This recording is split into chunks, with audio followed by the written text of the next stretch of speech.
নমস্কার সবাইকে। আজকের সকালটা আমার শুরু হয়েছে আমার বেলকনির ছোট্ট বাগান দিয়ে। তো আজকে আমি চলে চলে আসলাম আমার রান্নাঘরে। তো একটু তাড়াতাড়ি রান্নাবান্নাটা করে নিয়েছিলাম। এটা আমার দুপুরের রান্না। তো আমি দুপুরে আজকে আলু পটলের রসা তরকারিটাই আপনাদের সাথে শেয়ার করছি। তো রসা তরকারি করার জন্য আলু আর পটলটা সুন্দরভাবে কেটে নিয়েছি। দিয়ে তো এটা একটু লাল লাল করে ভেজে নেওয়া পর্যন্ত অপেক্ষা করেছি। তারপরে একটু পেঁয়াজ দিয়েছি, আর তারপরে একটু একটা মশলা ছিল মিক্সড মশলা, ওটা দিয়েছি। তারপরে পটল দিয়ে ওটা সিদ্ধ, পরিমাণ মতো জল দিয়ে লবণ দিয়ে ওটা সিদ্ধ করতে রেখে দিয়েছি। ওটা আস্তে আস্তে সিদ্ধ হোক। তারপরে এখানে আবার তেলে ফোড়ন দিয়েছি, ডালটা করবো তাই। তো ডালটা এখানে আমি দিয়ে দিয়েছি। ডালটা বসানো থাকলো, ডালটা ফুটে গেলেই আমার ডালটা হয়ে যাবে।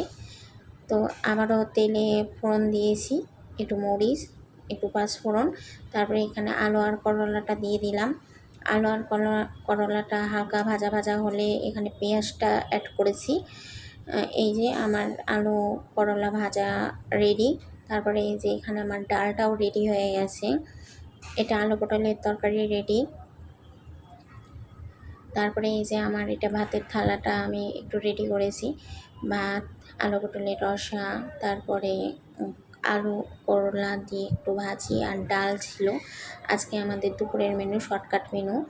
এটা দিয়ে আজকে আমাদের খাবারটা শুরু হয়েছে। তারপরে একটু ঘুমিয়ে নিয়েছিলাম। ঘুম থেকে উঠে দেখি সন্ধ্যা সন্ধ্যা লেগে গেছে। তো আমি একটু আমার জানালা দিয়ে একটু ভিডিওটা করে নিয়েছি। তারপরে আমি ছাদে গিয়েছিলাম। ছাদে যাওয়ার জন্য আমি লিফটটা অন করেছি। লিফটে করে আমি ছাদে যাব। তাই এই যে আমি লিফটে উঠেও গেছি।